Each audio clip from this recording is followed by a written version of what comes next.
Phil Dessaur is the next person. This is the Oklahoma Press Association meeting of 1971. They put this flower on me,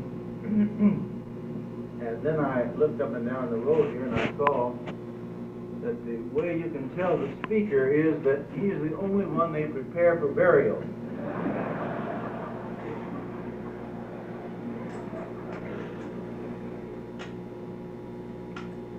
It's a real pleasure for me to be back in my old hometown, and especially to be invited to speak to members of my own profession. You know, we newspapermen can never forget what we are. Right here I've got a sheet of paper and a pen just in case I happen to say something quotable.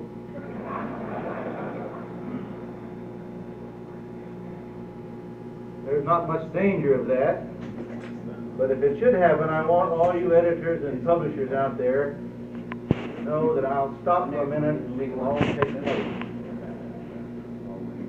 Now, I believe a speaker should declare himself at the outset. So now, right at the outer edge of the outset, I want to tell you that I am here today without a message. I am not here to inspire, to console, to educate, or to depress a single person in this hall. If any of you have come expecting some revelation of economic, scientific, or social significance, please try to get your money back. It's not too late. I will say that I'm honored to appear before the Oklahoma City Chamber of Commerce. I belong to the Tulsa Chamber, and you don't have to tell me how important these civic groups are. I wouldn't say that I'm an outstanding member, though. In fact, I was on the forum committee at the Tulsa Chamber, and when it came my turn to be chairman, they decided they didn't need it anymore. They wiped it out like a bug spray. And then I spent a year as the chairman of another committee. And right after that, they abolished all committees. This year, I don't have an assignment. They aren't quite sure what to do with me. I feel a little like that character in Little Abner, with a name that looks like a row of typewriter keys, who always goes around followed by a cloud loaded with disaster. I think what they really want to do in Tulsa is to put me out on loan to the Oklahoma City Chamber. Now, of course, I don't really mean that. We don't buy the idea that what hurts one town will help another. I'm all for greater cooperation and harmony between our two cities, which will produce all kinds of benefits for both of us. If we can just bring Oklahoma City and Tulsa closer together, the very least we should gain is a cheaper fare on the turnpike. Now, we use that fine slogan in Tulsa, if the chamber didn't do it, who would? Somebody once sent a note in reply, nobody would, and we'd all be better off.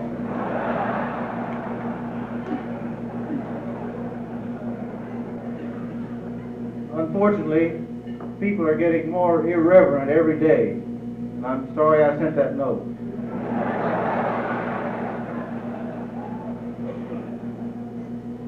I am impressed, though, to know that only last week your speaker at this forum was our new governor.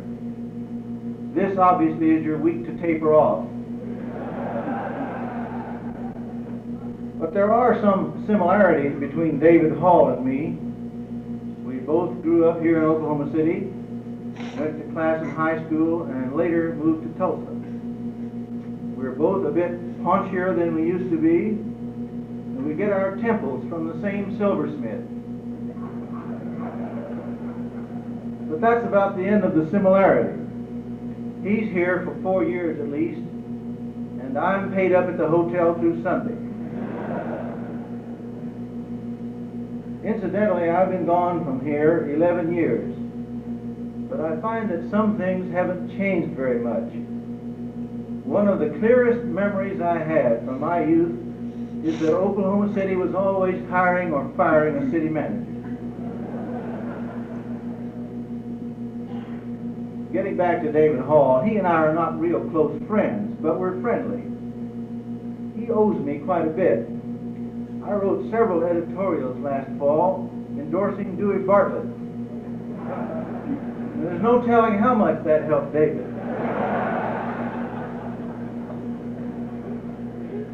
Over the years, I've noticed a lot of our public officials have been elected that way, with timely help from papers like the Tulsa World and the Daily Oklahoman. Strong-minded, moral, virtuous, unequaled for wrapping fish bones. And some people have asked me how long David Hall has been campaigning for public office. Well, over in Tulsa, it's a well-known fact that David has been running for something since the first time he looked in a mirror and noticed that his teeth were straight.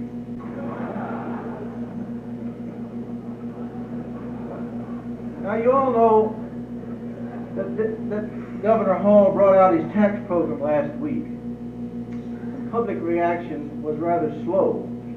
It was 24 hours before we got our first call at our paper asking how to impeach a governor. We thought that was kind of funny and might make a clever little item in the world, but frankly, we were afraid to print it. You never know how ideas will catch on. And we think a governor is entitled to more than 1 week in office.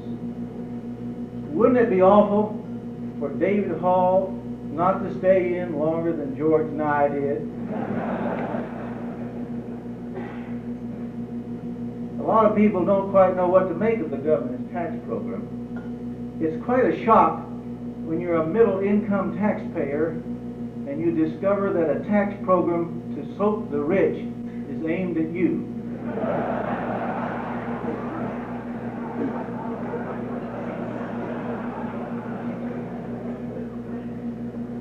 Of course, the school people are happy.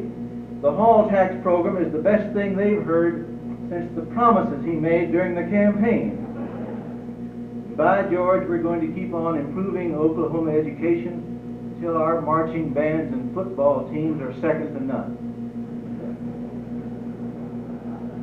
But if you want to find somebody who's really hot under the collar about that tax program, talk to some oil men. They go right back to one of the fundamental rules of nature. Oil and Democrats don't mix.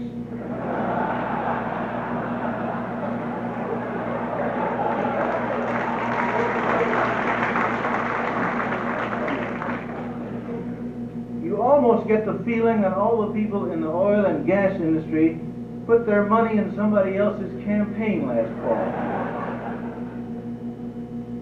Now, I don't know how the governor's program will come out, but just in case he needs an alternative, I'm ready with the Dessaur plan to soak the really rich. My proposal is to put all of our state taxes on misers, lottery winners, members of the mafia, and everyone else with an annual income of $2 million or more. But I want to be fair.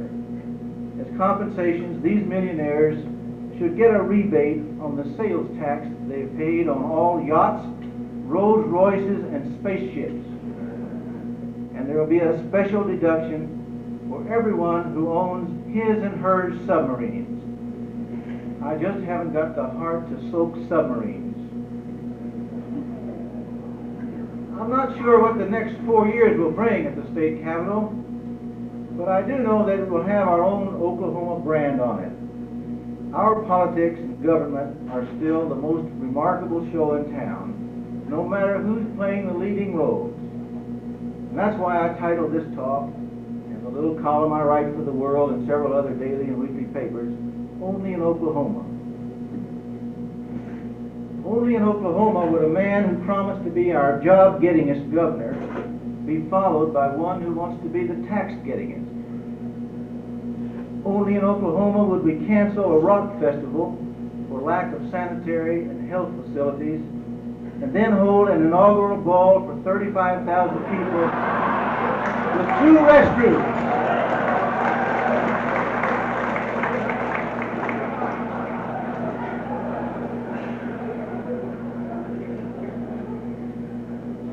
Only in Oklahoma would retail stores stay open on Sunday to circulate petitions for a day of rest. And by the way, a lot of people are dead set against keeping stores open on the Sabbath until they run out of something that's really critical, like martini mix. Now, you all remember Dr. Holloman at OU. What other state could find a big prestige school like MIT to take in its cast-off university president? Where else but Oklahoma is it a $50 fine to have an open beer can in your car? Now, if any of you happen to have an open beer can in your automobile, my advice is don't fool around. Close it.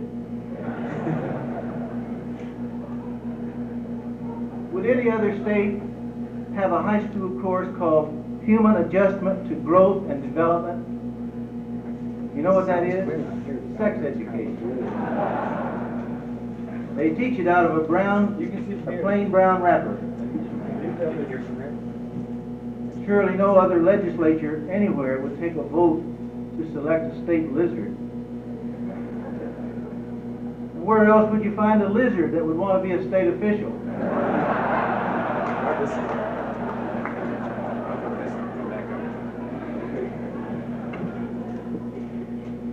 And only in this state would a legislature that's dead broke authorize close to $30,000 to send every one of its 147 members to Washington to attend a swearing-in ceremony. Of course, they didn't all go. Most of them went right home to show the voters how they're saving money right and left.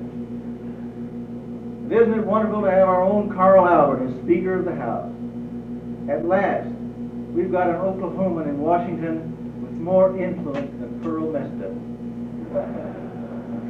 The amazing thing to me is that in spite of all his talent and success, Carl Albert is such a worrier.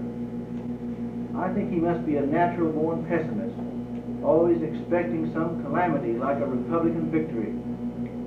Last year, if you remember, somebody filed against him in the 3rd Congressional District. This unknown opponent didn't have a prayer of a chance. Who could beat the next Speaker of the House of Representatives, the second most powerful man in Washington? Around McAllister, they swear that Carl Albert was worried sick. Somebody saw him looking up his Social Security number. And only in Oklahoma would politics be so puzzling. Remember in the past times when the governor was making only $15,000 a year, always had 10 or 15 candidates scrambling around for that office, not even counting Republicans. Now we pay the governor $35,000. Last year, exactly 4 Democrats filed.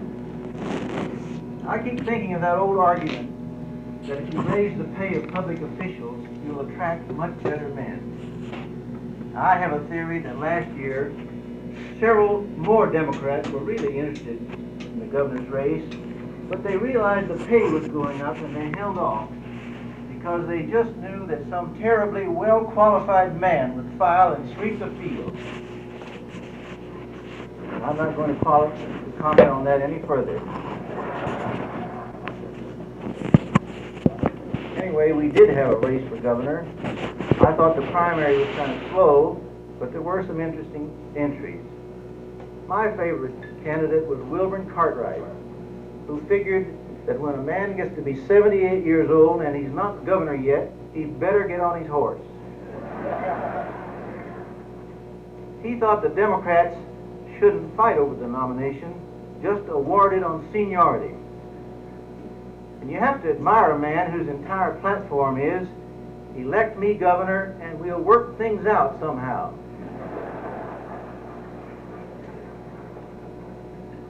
Now Wilburn didn't get elected, but he did get married.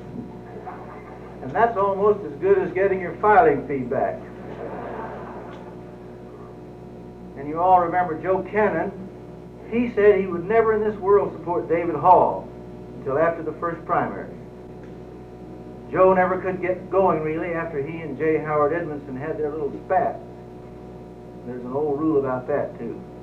When bedfellows fall out, somebody's liable to get bruised up. And Bryce Baggett was in there too. He had everything David Hall had except organization, money, time, and hair. But Bryce figured, by golly, he had as much chance to win as Joe Cannon did. And he was right. And after it was all over in November, the Republicans started fussing about who was to blame. They thought of everyone except David Hall. Certainly nowhere but in Oklahoma could we have anything like that overpowering issue of the last year, the great Okie controversy. Who else can come close to the inspiring story of the Okies? There they were back in the Grapes of Wrath days, dishonored and in disrepute, with a name that stuck like an ugly birthmark. But along came Dewey Bartlett, the Okie from Ohio. He made them respectable, and then David Hall made them Republicans. So now they've come full cycle, from refugees to outcasts. But the story may not be over yet. Right now, Republicans are going around this state saying, "Save your Okie pin, brother, the GOP will rise again." All I can say is that I'm confused. I remember when George Nye was proud to be an Okie. In fact, I even remember way back there when the Okies were invented.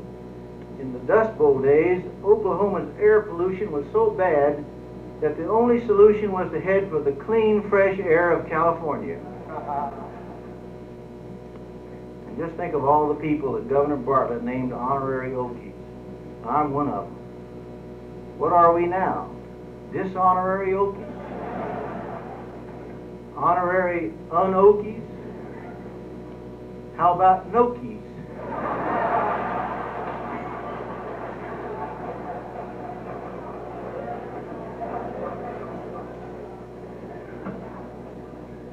I feel pretty bad about this, but not nearly as bad as that fellow who set up that plant at Noble to manufacture Okie pins.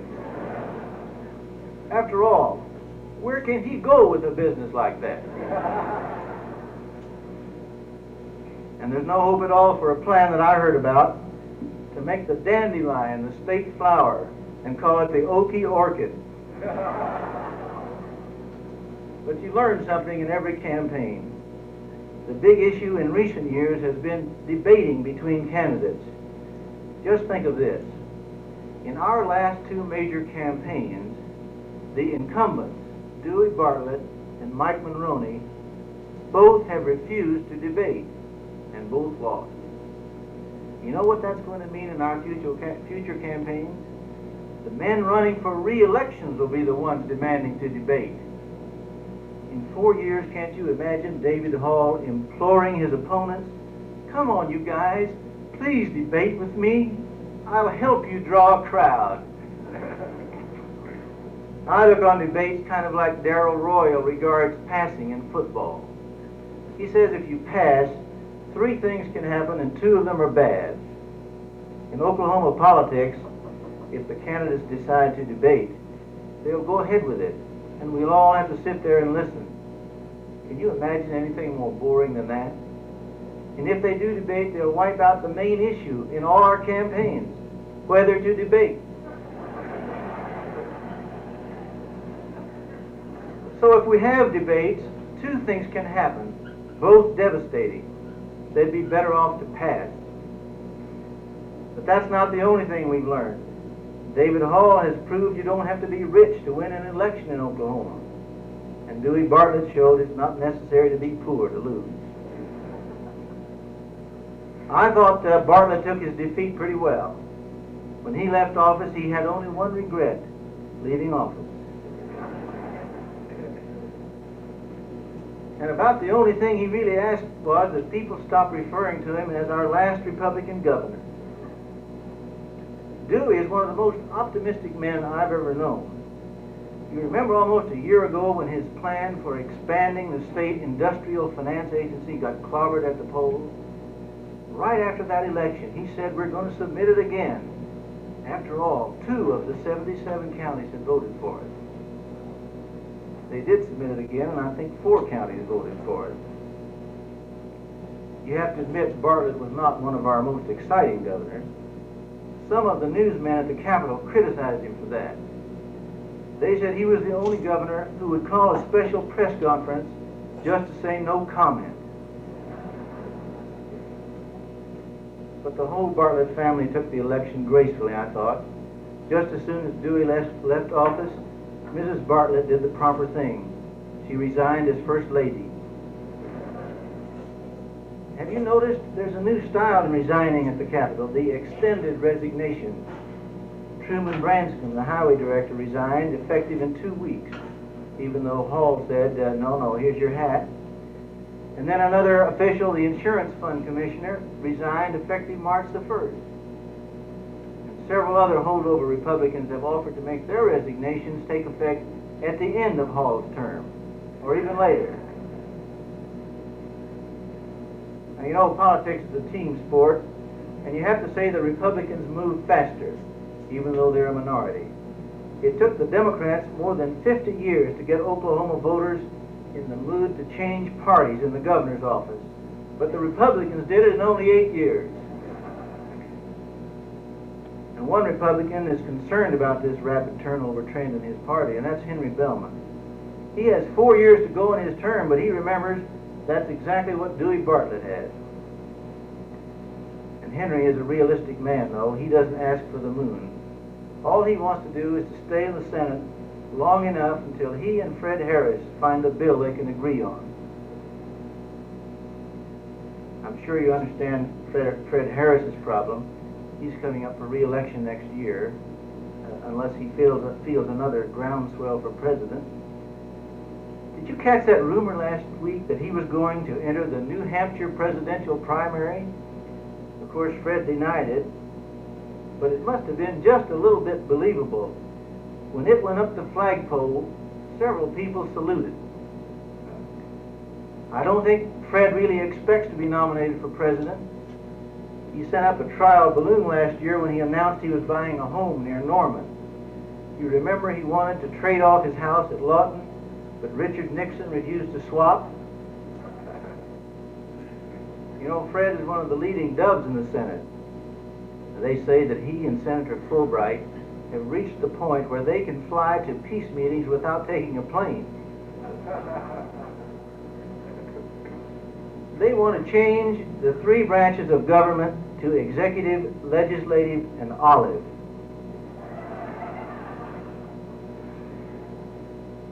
You've heard what the Republicans are doing to Fred, haven't you? They've got these bumper stickers out, Shed Fred. But I heard him on TV the night after that story broke last week, and he seemed pretty chipper about the whole thing. He was just glad it was Republican. Now, I have a lot of fun with these men in Oklahoma politics, and sometimes I'm pretty rough on them.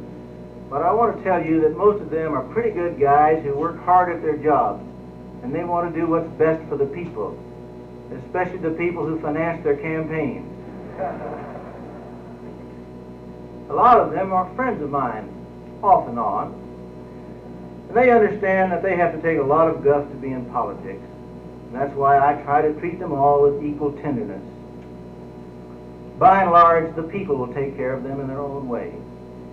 I recall last year in the 4th District congressional race, Jay Wilkinson hired a poll-taking firm that brought back him a report on how to handle Tom Steed. The way to do it, they said, was to picture Tom as an old, tired, and lethargic incumbent. Well, you know what happened. Election day came, and you never saw so many old, tired, and lethargic voters in your life. And that's the way it is, only in Oklahoma. The worst thing you can do, I think, is to set yourself out as an expert on politics in Oklahoma. But I'm feeling a little braver than usual today, and I'd like to make a few predictions for the year or 2 ahead. The first prediction is that David Hall will not be honored as the natural gas industry's Man of the Year.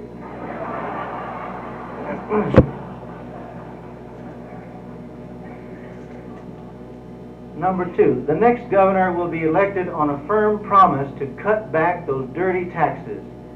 It may be David Hall. Dewey Bartlett will be running again in a couple of years with a bright new slogan, "It's time for a change." Fred Harris will support any space shot in 1972 that will last up to 6 months with Tom Stafford as the pilot. Some candidate for public office will take a boat trip down the Arkansas River before the next election. He will say the navigation project is the greatest thing that ever happened to eastern Oklahoma. Bryce Baggett will continue to think he has a good chance to be elected to an important office, at least as good as Joe Cannon. G.T. Blankenship will go out of his way to avoid asphalt roads. Bud Wilkinson will not run again until he knows definitely that Barry Goldwater will not be on the ticket. Leo Winters will go another full term without paying any service charge on his checking account. The Oklahoma House delegation, with more than 100 total years in Congress, will not lead a crusade to abandon the seniority system. Our delegation will be against seniority in Congress when Mr. Gaylord is against it at 4th and Broadway. Now, I believe that meaty discussions like this should wind up with a lively question and answer period, and I'm happy to see there are no questions. Thank you.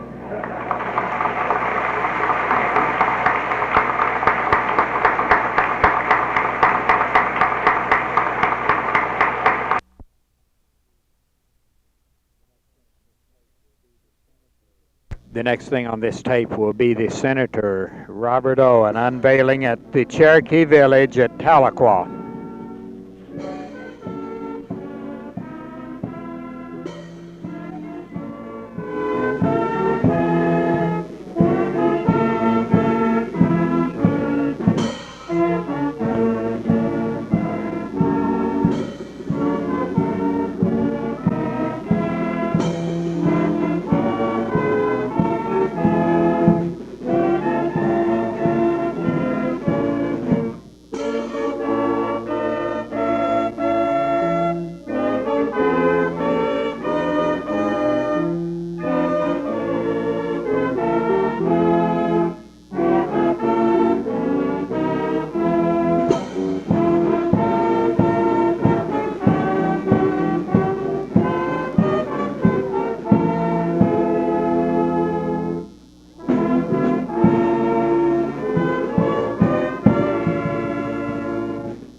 Right now that you will do with it,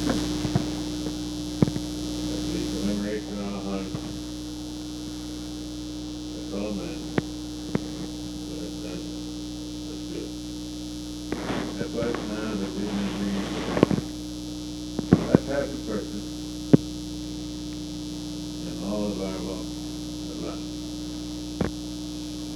Let's resolve for Jesus' sake.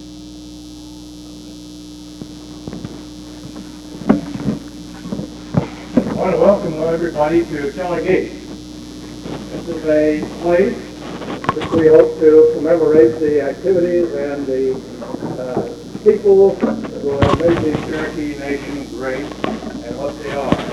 For the visitors in the area here, the area behind me is the village of Telagee, which is a recreation of an ancient Cherokee village. The theater of Telagee is below us here. These three columns that so many people have asked about remain from the old Cherokee Female Seminary that was built in 1851. And in this seminary, they taught Greek and Latin, the natural and physical sciences. other subjects. These are all that remain, and this is hallowed ground.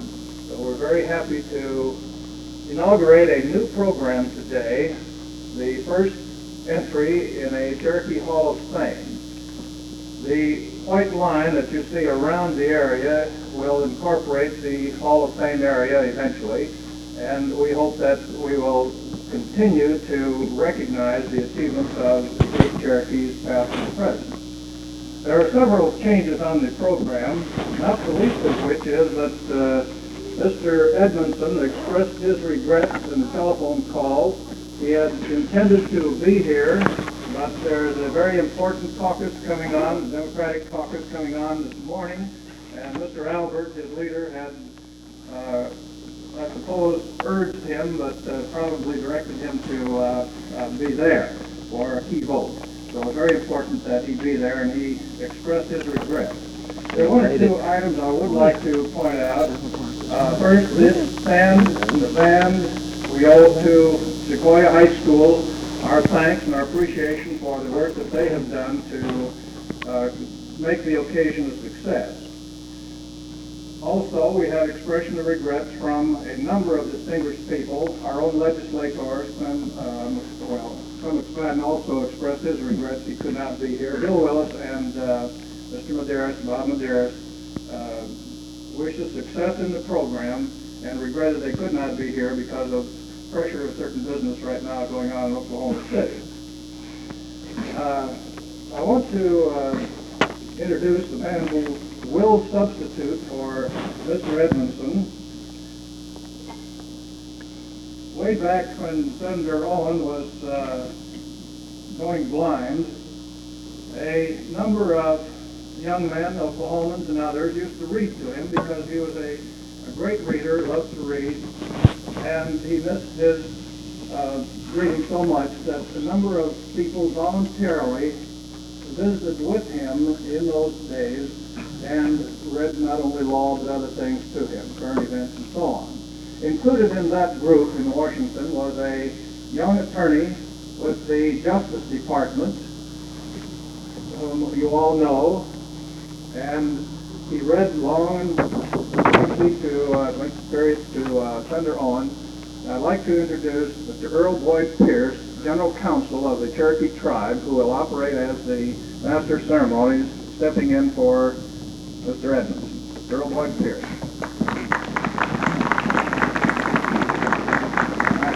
Marty, Mr. Clay, and Mr. Keeler, ladies and gentlemen.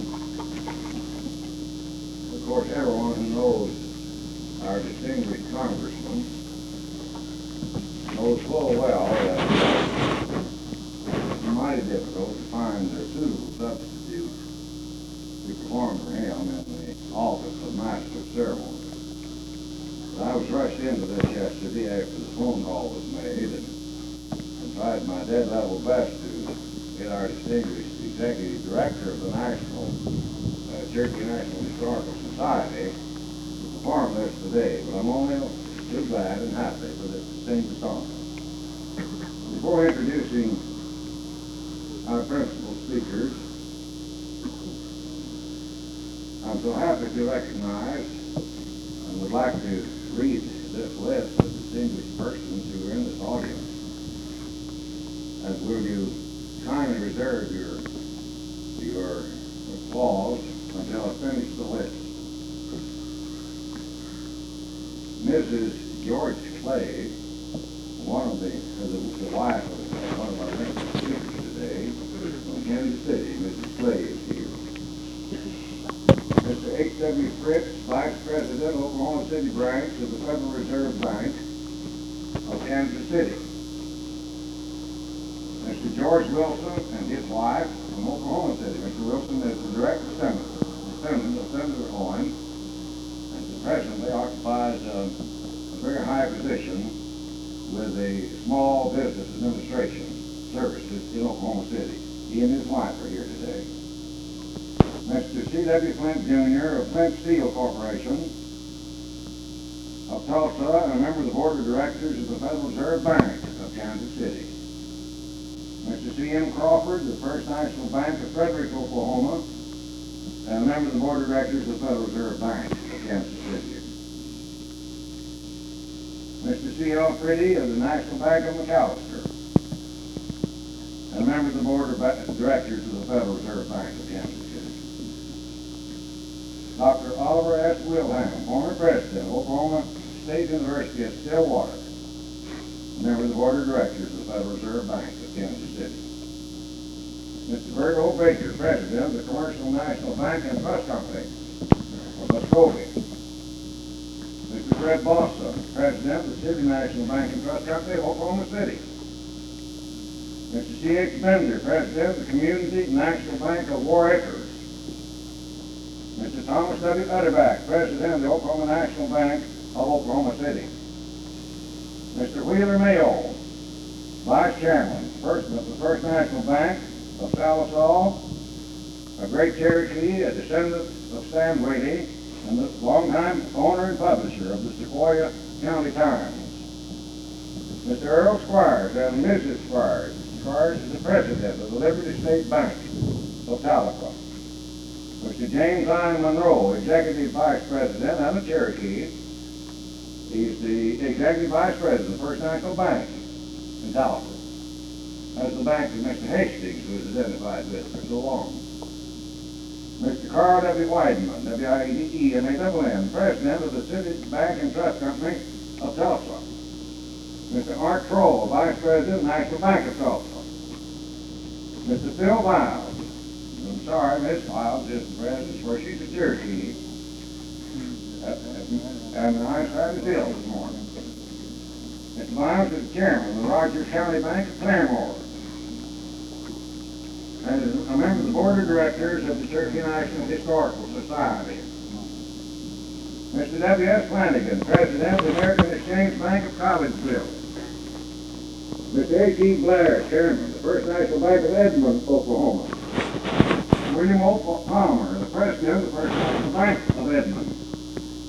Mr. R.L. Calhoun, the president of the Bank of Commerce of Jenks, Oklahoma. Mr. John F. Robinson, president of the First National Bank of Miami. Mr. Joe H. Carson, president of the Bank of Commerce at Stillwell in Adair County. Mr. Daniel D. Powers, president of the First National Bank of Wagoner. Mr. Ted R. O'Shea and Mrs. O'Shea, vice president of the First National Bank and Trust Company of Tulsa. Mr. Sam Bixby III, publisher of the Muscovy Phoenix in Muscovy. Mr. John Lewis Stone, managing editor of the Muscovy Phoenix. Mr. Phil Harris, city editor of the Muscovy Phoenix. Mr. Dr. Robert Collier and Mrs. Collier, president of the Northeastern State College. Mr. B. Bob Stott, our business manager and deputy chief of the Cherokee Nation. Mr. Dale Matthews, the chairman of the Board of County Commissioners of Cherokee County, Oklahoma. Mr. Armand Franklin, president of the Tahlequah Chamber of Commerce. Honorable Virgil N. Harrington, superintendent, or rather air director of the Muskogee Area Office of the Bureau of Indian Affairs. My colleague, Mr. George E. Norval, former mayor of Tulsa, great attorney, and one of the principal attorneys for the Cherokee Nation. Mr. Pendleton Wood, the director of the Living Legends Library of Oklahoma Christian College in Oklahoma City, who supplied to Marty the tape recording of Senator Owen's voice. Mr. Morton R. Harrison, the former chairman of the Oklahoma Planning and Resources Board, the vice president of the United Founders Life Insurance Company, a member of the boards and committees that Marty says here to numerous to mention, among others. Of course, he's a member of the board of directors of the Oklahoma Historical Society and a well-known member of the Cherokee tribe.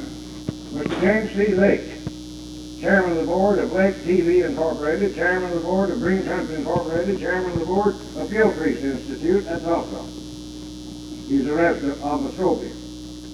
Mr. and Mrs. C.C. Vickery of Tahlequah. Mr. Vickery is the vice chief, elderly retired attorney from the Texas Oil Company, a well-known and prominent Cherokee and resident of Tahlequah. Dr. and Mrs. Boyce Timmons, another Cherokee, board member of the Cherokee National Historical Society, Dr. Leroy H. Fisher, my colleague on the board of directors of the Oklahoma Historical Society and head of the Department of History at Oklahoma State University, and the board of directors of Oklahoma Historical Society as mentioned. Mr. Fisher Monroe of Norman, Oklahoma, a member of the board of the Historical Society and a famed Choctaw Indian himself. Mr. H. Bill Phillips, member of the board of Oklahoma Historical Society and well-known and widely read publisher of the Seminole paper in Seminole. Mr. Bob Musgrave, president of Green Country Incorporated. Our good friend and fellow worker, Mr. C.E. Cummings, executive vice president of Green Country. He's doing so much for all the people of eastern Oklahoma. Mrs. Maybelle Kennedy, National Bank of Commerce of Pasco, former treasurer of the United States. Mr. Joe Ragsdale, superintendent of the Tahlequah Indian Agency, Bureau of Indian Affairs. Ms. Maria Owada, longtime executive secretary of the Cherokee Nation. Mr. Oscar